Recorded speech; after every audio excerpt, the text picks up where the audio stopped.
So we're back with the Ford Maverick Hybrid and got the hitch on. Nice and clean. I like how the pin is hidden behind the bumper. You can see the pin is hidden back here. Kind of makes it a little cleaner. And today we're going to be wiring up the lights. So I picked up the 4-pin flat, just a basic regular trailer with the connectors that are going to have to go into the tail lights. So we got to drop this down, and it looks like we could get away with using a Phillips screwdriver. All right. Yep, Phillips screwdriver, took it right out. Simple tools, right? And then 2 of them, and we'll pull the light out. So be careful pulling these out. Originally, I thought you took the 2 screws out, and I thought you pull it straight back. That's not the case. You actually want to come from the side and pull it out this way, because there's 2 tabs that go straight in those plastic pieces.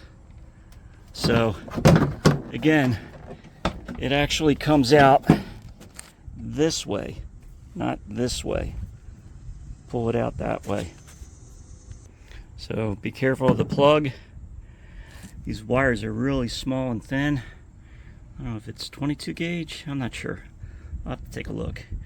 But we got to peel that back a little bit to find the wire we're looking for.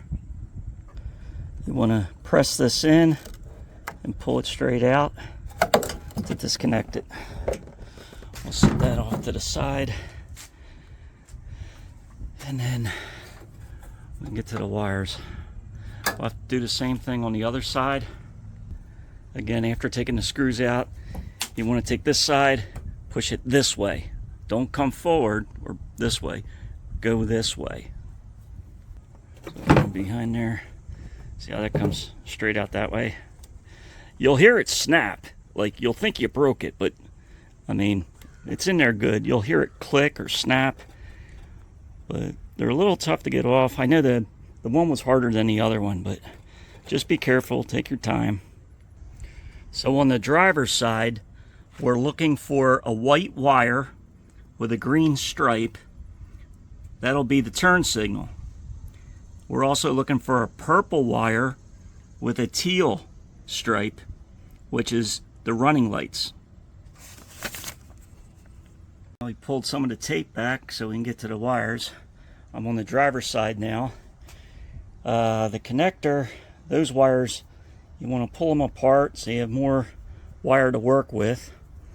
And the connector, we're going to stick it in the hole and drop it straight down so it goes out the bottom. Right there. Alright, drop that down so it's hanging out the bottom. And it looks like the wires are long enough to go to the driver's side. But we do need 1 wire going over to the passenger side. So we might have to splice in another wire for that. For now, we can hook this up. Now my extension wire here, what I did was I took the wire, dropped it down here, ran it underneath, and it's hanging over here.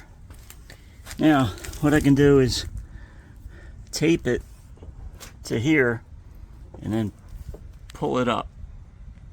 So I got it taped as high up as I can go, and then up here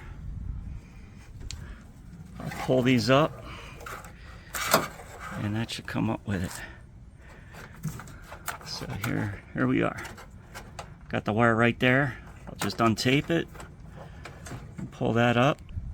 So I got it untaped, and then I'll just tape this somewhere up here so it don't fall back down. And then we'll just have to pull this back down, and then continue our wiring. But at least we got the wire to go through to the other side, and we'll continue. So on the passenger side, I got the purple with the green, you just crimp that down, and then that'll come over here, and then we'll come up. Then we got this side to do. So on the connector, this is the color codes, and what's nice is it's actually written right on here which color is for what, so you can wire accordingly. So we've got white as our ground, so we got a self tapper with the white to ground, and left turn signal was the yellow connected to a white wire with a green trace. Then the running lights, which was the brown wire, is going to the purple with teal on there. And then the green was the right turn signal wire going to there. And there we go. So this is what I ordered. Found it on Amazon. And apparently that's what I need to get these trailer lights working.